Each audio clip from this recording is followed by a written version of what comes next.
fun of a heresy. He muttered, "My bad," and signaled Danny to leave with a very rude gesture. Danny found Jack from another baby area. The next person Danny saw was Stuart Haverford. Several doctors were treating the multiple burns and cuts he had received. A large cloth bandage covered a burn on his head. She traveled down the frozen path to a giant hill. A small opening led to another tunnel. I'm a teacher and I kind of like to talk to my other students about it. Is that okay to take their For the center of the hill, until the darkness around her finally opened into a chamber. Minerva made a fist and flung it out in front of her, opening her hand as she did so. A small light appeared in the center of her I have adult students. growing into a churning small sphere of swirling rectangle. But they've asked to write books. Okay. As she approached her, she realized her eyes were closed and her arms were by her side, palms facing her. Favorite stuffed animal, Buck. He likes to wear things on his head. And then all the other dogs.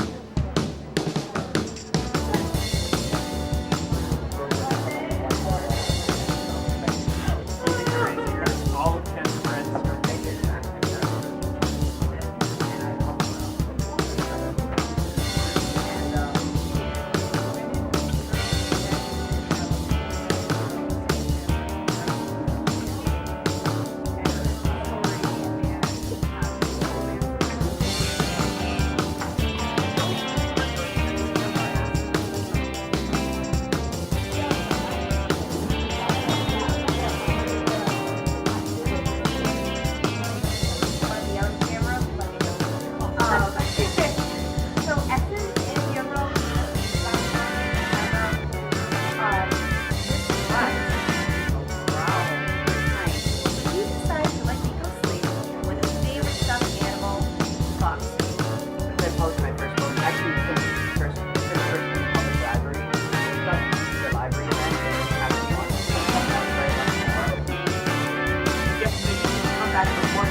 But I just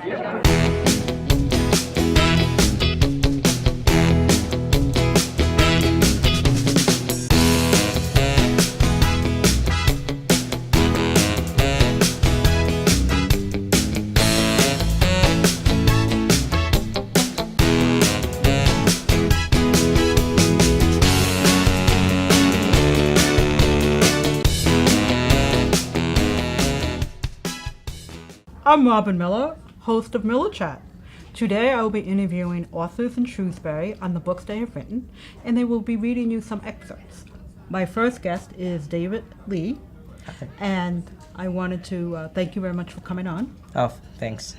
You are a children's book author? Yes, I am. Okay. And what age group do you write for? I write for generally the elementary school to middle school audience, and as I grow older, I might gear more of my books towards a young adult to an adult audience. Basically, what age I am is what I'm writing for. And the books you've written about, I know my son has read 2 of them. They're about dinosaurs, dragons, right? Lots of science fiction-y, Science fiction. a little bit of fantasy, action, adventure, humor, all of it. Well, I'll have to say, my husband, when he was reading it, he has to say you have a very creative imagination. Oh, thanks. Yeah, very creative. And so what was the purpose of writing, you just like writing about fantasy and imagination? I mean, I have a imagination, like, certainly, like, I watch a lot of science fiction movies, read a lot of fantasy and science fiction books, and writing is sort of an outlet. And also, I kind of want to keep writing because I want to be an inspiration for, like, other people like me who have ideas. I want to show them that they can do it through my own certain efforts towards my ambition of writing. So that's kind of the reason why I'm writing books the way I am. And you're going to college in a couple of years, right? Yes, I am. You want to be a writer? I'm thinking about it. I could be a scientist, too. And you can still write books. Yep, I can still write books about science fiction. Just different type of giants, monsters, right? Well, certainly. Different type of action. Well, certainly I'm going to put a lot more scientific explanation behind it. Okay. Well, can you just read a brief excerpt for the audience? All right, so this is Danny and the Trip to Outer Space. I wrote it when I was 8. It's the second book in my series. Ah, what a beautiful England countryside morning, Danny thought as he crawled out of his bed while he was still recovering from his adventure with the portal. Suddenly, surprise! Shouted Danny's siblings, his father and his mother. Danny, who was scared, leaped out of bed and onto the floor. Danny looked around. He realized it was his birthday. Everybody showed him their gifts. His mother brought Danny a box of oil canvas paints. His dad brought him a box of acrylic paints. And his older sister brought him the canvas. Danny's brother, John, brought him 3 gifts, a playground, wood, and paintbrushes. His younger sister, Mary, brought him a sculpture of her top heel shoes to finish Danny's shoe collection. And finally, his younger brother, Bill, brought him a wrapped present and a red toolbox. Danny opened up every present and opened the wrapped present last. When he tore off the gift wrap and the ribbon, in his hands sat an RC plane. It was different than all of those other RC planes. It was green with black cannons. Then suddenly everybody dashed off to the dining room. There were cake, candy, chips and dip, soda and ice cream. Danny started to play with the RC plane and he accidentally spilled some soda on the aircraft. The aircraft started to grow big, and bigger, and bigger, and bigger still. The aircraft was growing before their very eyes. A yellow haze glowed around the aircraft. Bang! The machine sprang to life. Danny and his siblings scrambled for shelter. The RC plane gave a mighty growl and zoomed forward. Clangs and clatters of pots and pans roared through inside the kitchen. Danny, with his family close behind, watched as the giant RC aircraft went crashing and thrashing and crushing and banging all over the house. At last, Danny and his siblings managed to hang on to the plane for dear life as it zoomed around. Danny and his siblings hung onto the aircraft as they watched tables being thrown in the air, shelves collapsing to the floor, and clocks falling from the walls and breaking into a million pieces. 45 seconds. Danny's parents were running after the aircraft to hang on to the human chain Danny and his siblings has made. Wham! The aircraft lunged for a shelf and destroyed the TV with a humongous crack. When Danny tried to get inside the aircraft, his birthday cake was knocked in the air by the aircraft's wing and smashed into his face. And in 1 in a billion chance, 2 lollipops, a cherry, and a banana went splat in the squashed cake on Danny's face and formed a funny smiley face on him. Danny's father closed the door of the aircraft. He saw Danny's face and screamed, "Ah!" Danny shouted back, "What?" He cleaned up the mashed cake on his face and found that the plane was zooming towards a wall. Kablooey! All right. Well, thank you very much, David Lee, for coming on. And these are your books, right? Yep, these are my books. 4 What do you have? 5 of them. 5 of them. You have anyone coming out next year? I may have. I'm still writing on it. It's a new concept, different from the series. Again, it's kind of more geared towards a teenage audience, I'm imagining. Yeah. But definitely science fiction, and it'll have my trademarks of writing. And they can get on Amazon.com? They're going to be available. Okay. Well, thank you very much. Thank you very much. Take care. Hi, I'm Robin Miller, and I'm now interviewing Laura Lee to talk about her book, The Risen. Yes. Okay. Well, thank you for coming on to share a little bit about yourself and your book. So, what grade are you in? I just finished 7th grade. And going into the 8th grade. Congratulations. So, you've written 2 books. What made you want to write? My brother is a huge inspiration in my writing career, basically, and I've been inspired by many other authors in the science fiction industry, the fantasy industry, and tons of other genres. And I thought maybe I should write something too. And my book is geared towards like the idea that females can do a lot of things. So my characters are very brave, they're very heroic, and they're saving the day a lot.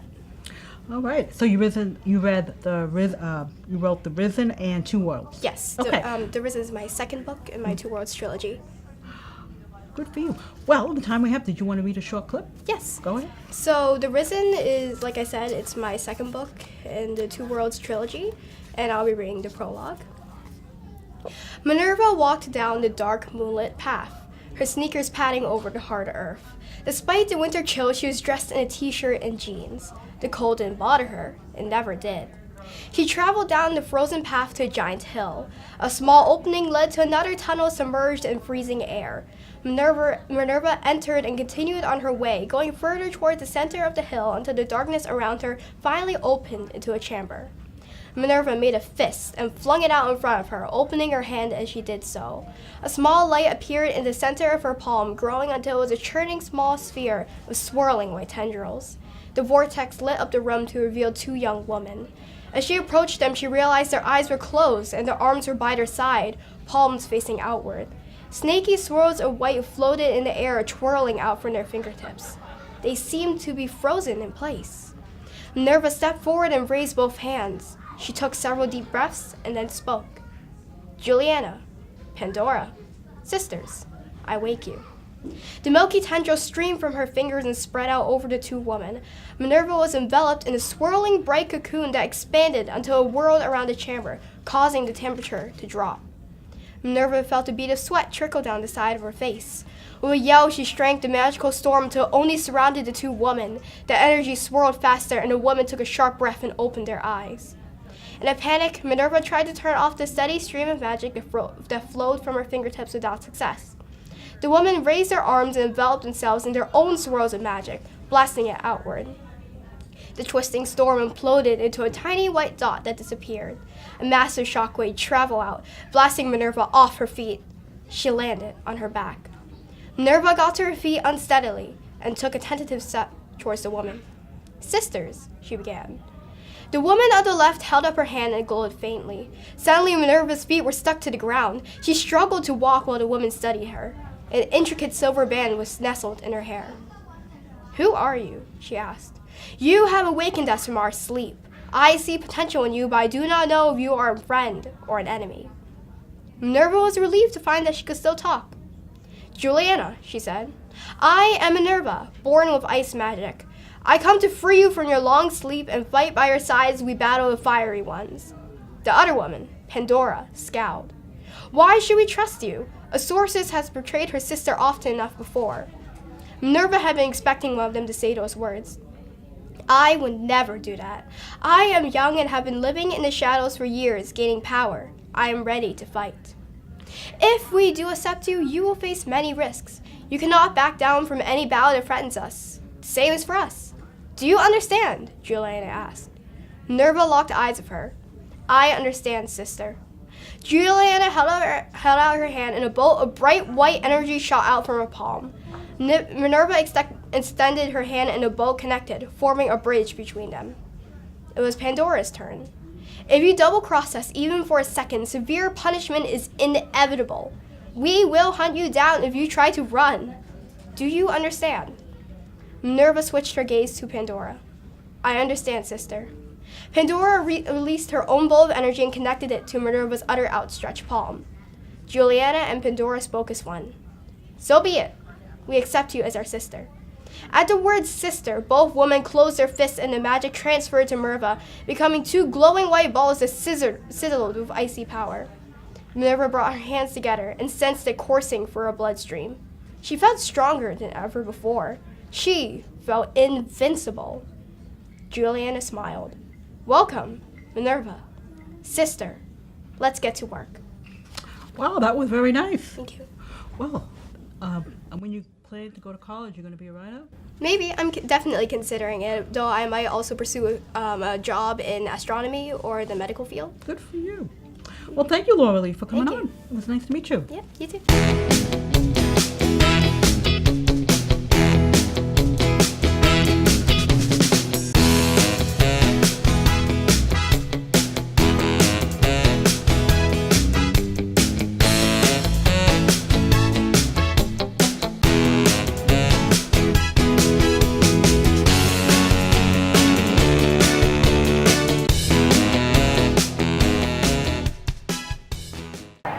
Hi, I'm David Lee, and I am an author, and I'm 14 years old, and I've been writing since age 7.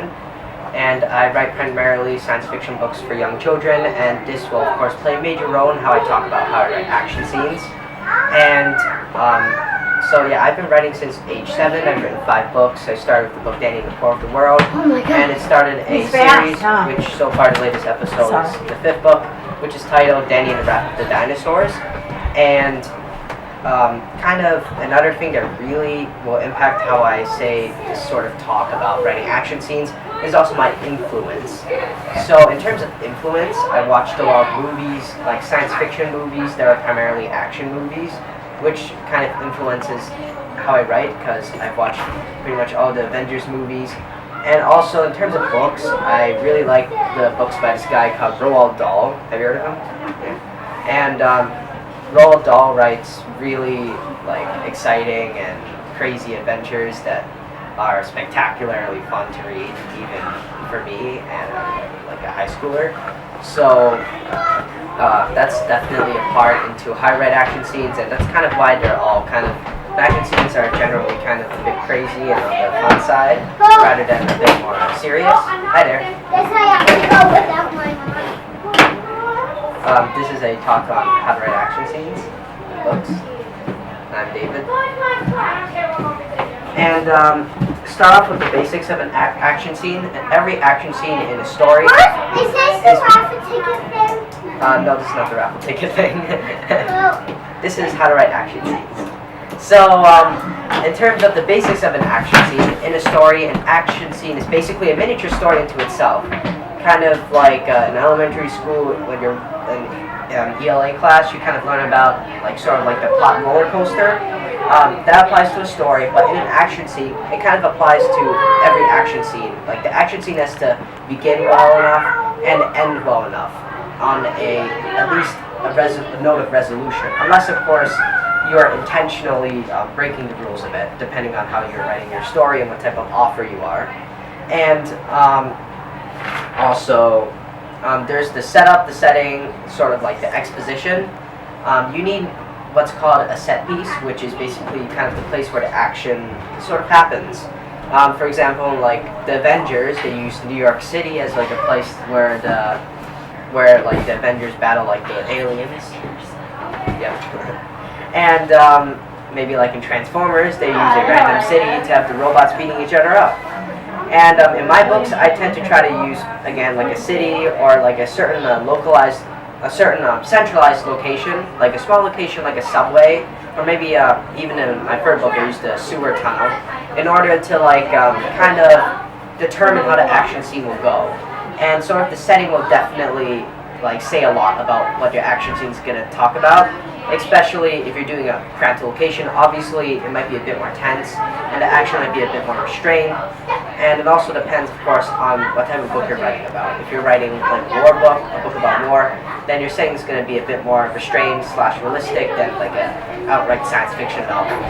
And what happens before the action scene is just as important as what happens during the action scene, which is kind of I'd say the calm before the storm, kind of the moment right before everything goes to chaos and pandemonium and everything like that. For example, are the soldiers moving in? What are they talking about? How are they planning their mission? If this is some sort of action scene about like a war, or maybe if you like to write from the bad guy's perspective, what are the bad guys talking about? Or like, what are like the big monsters doing right before the people come in to like try to take the monsters down? And what I find is that in a good action scene, often the people who write the action scene pay good attention to what happens before, as it kind of leads to the setting, and it really helps contribute to making every action scene they write exciting and also meaningful. My general rule for when I write is the power of both sides, the enemies and the friendlies, has to be pretty much balanced. Because if you're talking about a huge alien species with like a Death Star type laser, compared to a group of cavemen who are good at sword fighting, it's definitely not. It might be a interesting action scene, but not exactly an exciting or memorable one, because the alien's obviously going to win. So in my books, what I have is usually one side, sort of maybe like the United States Army, for example, has these nice weapons and like a pretty big army, and then the aliens have their own type of weapons and kind of their own forces, their own strengths. Each side has their own unique strengths and weaknesses, and if you spend time to kind of develop your different sides and make them as different as possible, then it really helps, in my opinion, to make your action scene much more like off the page and kind of, just give it that spark that makes it awesome. And there has to be a sort of a intended desire or meaning for every action scene that you write, because what I found in a lot of books / movies that I've seen is that there are a lot of action scenes, obviously, and many of them are wonderful, but some of them are interesting and they look great, but they're kind of boring, simply because they don't actually have any really sort of meaning. They don't really help to further the plot, or whoever directed it or wrote it just threw it in without any sort of reason or intended effect, which often decreases the quality of the piece as a whole. So when I write, I try to make sure that I have some sort of purpose to every action scene, or at least, at the very least, make sure that it advances the plot in a way that makes it necessary. And in effect, the less action scenes you have, the better the quality will be most of the time, in my opinion, because honestly, in a story, if there are just way too many action scenes, it ends up becoming sort of like an anthology. Because as I've stated in the beginning, an action scene is a mini story in itself. And having too many mini stories in your story kind of makes it sound more like a compilation of short stories rather than a comprehensive and coherent novel. Come back. The punches are being thrown, it's like he punched her, she did this, blah da da da. I don't know how to descriptive language. That actually takes practice. So I'll kind of move to how I sort of describe things. So for me, I'm less about the fist fights and more about the Star Wars type action or the Adventures type action. So what I usually have, for example, in a certain action scene is I kind of like to use sound effects and put them into words, like a pow or a smack or a zap or something like that. I tend to have kind of, for example, in my fourth book, which is on the table, Danny and the Adventures of Dinosaurs, I often have the aliens saying like a roar, and then when punches are thrown, or spaceships start firing, I try to kind of add the tension by adding bullet sounds and all that. And what I find is that for my intended audience, which is kind of sort of younger people, I think it's pretty exciting. It adds a bit of a more splashy effect that definitely ups the quality for them. And it kind of makes it pop in a way, sort of like a comic book, because I read some comic books when I was a kid. And yeah, that's kind of my style. And also on the physical side of the page, on the physical part of actually writing, I think the page layout really counts into how the action scenes work. because for my style, I like to pay attention to how big my paragraphs are. Because one analogy I like to think about is that in a lot of action movies, they tend to use something called like fast cutting, which is they tend to switch the camera they're using very fast to like convey a sense of speed and attention. And sometimes it's effective, again, sometimes it's not. But for me, I kind of like to use bite-sized, good chunks of paragraphs. And when I write, first it helps me with my organization, and second, it helps me make sure that the reader will not get bored by like a page-long description on something. Unless, of course, your intended effect is to, like, readers out of their minds. Yeah. What would you cite as a good example of an action scene? My examples are, like the fight that one fight in Thor Ragnarok, if you saw it, you know what I'm talking about. The gladiators? Pretty, not just the gladiators, but the final. The final. Yes, the final was pretty awesome. Pretty much anything in Black Panther. Black Panther is just, man. And I don't know if this counts as action or not, it's more suspense, but the kitchen scene in the first Jurassic Park when, you're hiding and, you can feel the tension. Like, I'm not sure if it counts as a lead-up. That actually counts as, it could be a lead-up or it could be an action scene, however you classify it, but that definitely counts as something I might want to I'm talking about. And that's kind of something, creative license basically means that the rules I've said, sort of the guidelines, any author, screenwriter, or director can break them as long as they have a purpose for doing it, like if it's in the story, or they have a certain style they want to maintain. Like, for example, that Jurassic Park scene with the raptors in the kitchen, the dinosaurs, is definitely an example of suspense, and it's all for the better of that scene in the kitchen. And actually, on the literary side, usually there's this author called Rick Riordan. Oh, I know him. He does we all know him. Yeah. Oh, he wrote Percy Jackson. Yeah, he writes this book, series called Percy Jackson, and then he did. Oh, honey, no. He does generally good action scenes, although they are more towards a fantasy side, which is why they're not exactly. The Minotaur scene in the first book. Yeah, that's pretty good. Like, I was outright, like, and pretty much any action scene in I haven't read the other two, but the Red Pyramid, he's really good with action in. Oh, yeah. Pretty much any Rick Riordan book will have a pretty good climatic final. It's a good example of how a final battle should occur. And sometimes, if you're lucky, they have a pretty good cliffhanger. He has a knack for cliffhanger endings. Oh, yes. Including the famous dedication, "Dear readers, to whom I'm sorry for all the cliffhangers. Haha, not."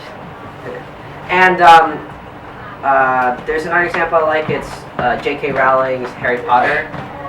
The very last books, the Harry Potter and Deathly Hallows, I think. The Battle of Hogwarts is another example of a great scene, in my opinion. My personal opinion is that the battle or whatever has to mean something. Like,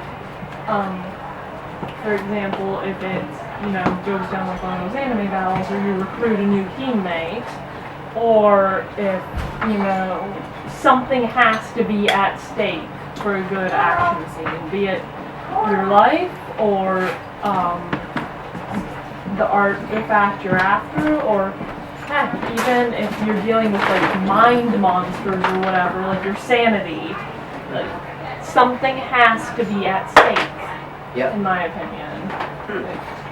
That works. I'm sorry, I'm not a great action writer, but I remember like one of my best scenes I did was, you guys wouldn't know this because it's not published, but was a scene where they were catching a monster, and said monster, well, let's say she didn't go into it quietly. She was throwing her head around, snapping at them, and I kind of looked back on it, and I cringe at that draft.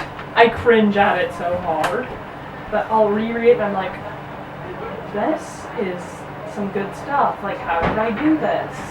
Honestly, And it was all in the setup. one tip I have is you have to be confident in your own work, because one problem I have sometimes is when I start a book and I start writing, I will sometimes delete what I wrote often when I'm starting off, because I do get nervous about the quality of my work. But once I get into the flow, I just go with the flow, keep writing until, and yeah, you gotta be like confident in. But your writing sounds pretty good. Yeah. Oh, Yeah. thanks. I'd love to see it Very published. much Celtic mythology and stuff. They were wrestling a Kelpie. Yes, So, they are. in terms of page layout, I use one of my styles, kind of my signature move, sort of, is I like to convey motion. For example, I often have a line of words which is basically down, down, down, down, down, and that's kind of my signature move. It's not something I would recommend, honestly. It's kind of my signature way of saying that when someone's falling, or maybe something's going down pretty bad, I kind of just throw that line of words, because it's kind of my signature, something I put in basically every book I do. It's my unique way to convey a sort of action, a certain type of action. And again, sound words like kablam, kablooey, kapow, those comic books, those are very important for me in order to maintain a sense of excitement. And my intended purpose for my action scenes is to create a sense of adventure that feels lighthearted. I won't scare the reader out of their pants. See, I write darker stuff, and sometimes I'll even use an action to establish a character, such as there's another project I'm working on. I have 10 different projects all in various stages of completion. Bear with me here.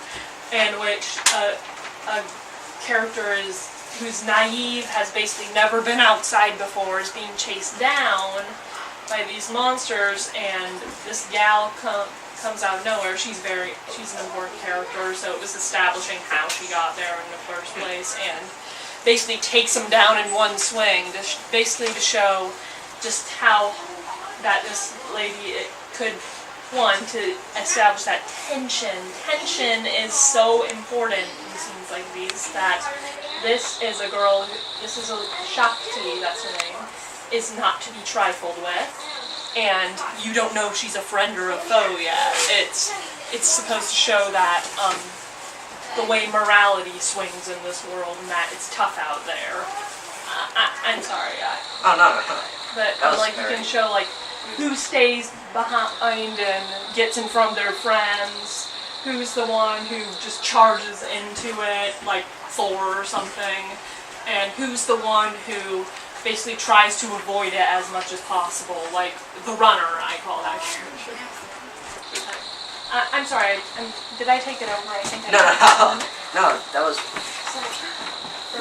You just made my talk all the more livelier. Thanks for that. You're very welcome. And one thing part of the secret sauce I add is, one thing I pay much attention to is actually the scenes in between bits of action, the scenes in between it.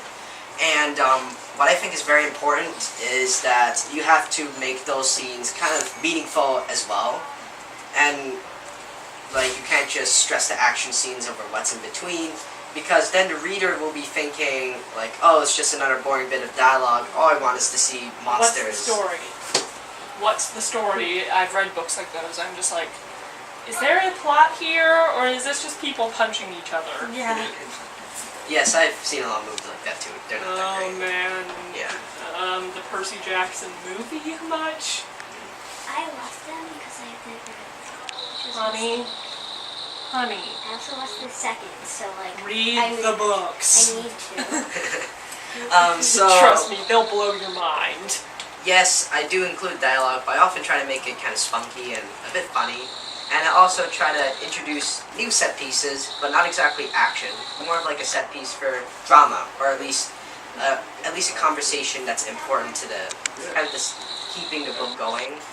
And in a sense, the scenes in between action sequences have to be just as meaningful, if not more, than the action sequences themselves, because even like a good action movie like Mission Impossible will have sort of like scenes in between the action sequences that are at least meaningful or at least decently well done. And that's why these movies are good action movies, kind of like are a step above the bad action movies. That's kind of one thing. This also applies to books as well. That's one thing that I find is kind of a secret ingredient that some authors don't know, and I feel like it's a good tip for those on the road to writing and those who like action. Of course, this talk may not necessarily apply to people who predominantly like to write romance novels, or maybe like a family drama novel. But I do believe that kind of what I've just been talking about does apply to pretty much any scene in a novel, where not just action scenes. If you want to write a scene that's exciting, or at least a scene that tries to that you want to be kind of memorable, I believe that the guidelines that I've gone over most of them at least, apply to scenes in general. Sorry about taking it over, but... Oh no, you don't have to be sorry. So, you write action scenes with dinosaurs in them as well. Oh yes. Oh yeah, one thing I forgot to talk about. I like to use size as a set piece as well, because oftentimes what I have is one side has general soldiers, while the other side is just giant robots or giant monsters. I like to play around with size and kind of the dimension of it when I'm doing action scenes. It's not something I would recommend to every author out there, but that's kind of a piece of my style. For example, not said one with the stampede scene, and this one character takes two of them out, and that's when you get like that sense that you do not mess with Shopsy. That's the weird shape-shifting alternate history dinosaur novel. It's strange. But basically, there's this whole ominous feel over this village because, hey, they're like raptor types. They're tiny. They're cute and feathery and little. And the big bad is a Spinosaur. Okay, probably at least its head is probably at least the size of like that shelf over there. So like that long table. So yeah, I play with size a lot because how are we supposed to get this thing down? I'm sorry for Alright. So I do believe it is just about time. Stay tuned because my younger sister Laura Lee, she's also a wonderful author. Actually, I believe she might be a faster writer than me. She is going to deliver a equally lively talk on how she gets started writing on novels. And stay tuned because that's right next to right here. So, hope you found this talk engaging. Hope you learned quite a bit from it and kind of my quirks and how my mind works when I'm writing. And I do believe if you are writing just like you, that what I've said is helpful advice or at least something to think about when you embark on your next project or continue along your writing journey. So, thank you very much. Thank you. And now, basically, you turned a spark into a seed, and you planted it, and you watered it, and you cared for it, and now it's a little sprout. But you want it to be a big plant, so like something that everyone notices. So you can take the sprout, and that's your little partially developed story, and you put it in a nice pot. So that is the first sentence of your story. Or it can be the first paragraph, depending on how you write. So you should make it catchy, and you should make it cool, and because it has to hook the reader. And then now that you've got them interested, you have to make sure the rest of your story keeps them that way so that they don't escape. Thank you. Any questions? Okay. You want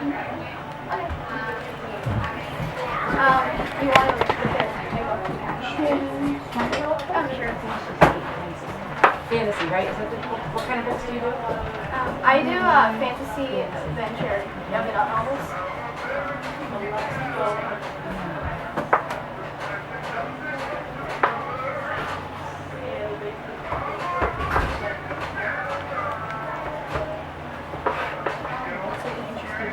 That is interesting.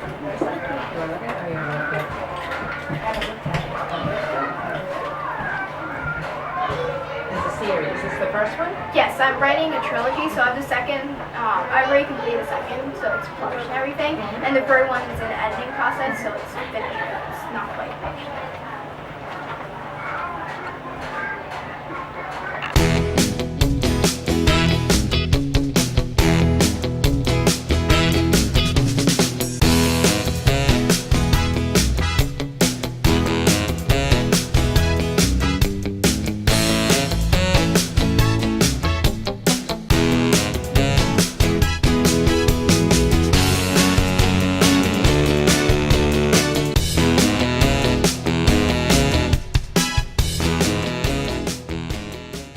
I said, you know, I said, if you feel better with this account, I said, yeah, I know, like, you want to fill in the middle. I said, yeah. Yes, we do.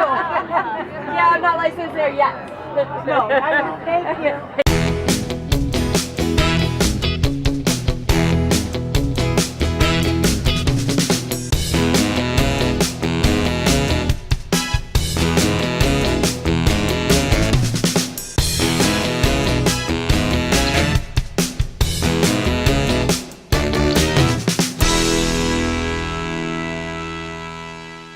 At the Middle Middle School in Westboro this Sunday from 1 to 5 p.m. Sunday afternoon for the Westboro Public Library's first annual Offer Fest. So be sure to be there, and if you can, be sure to come here. I'll be, hey.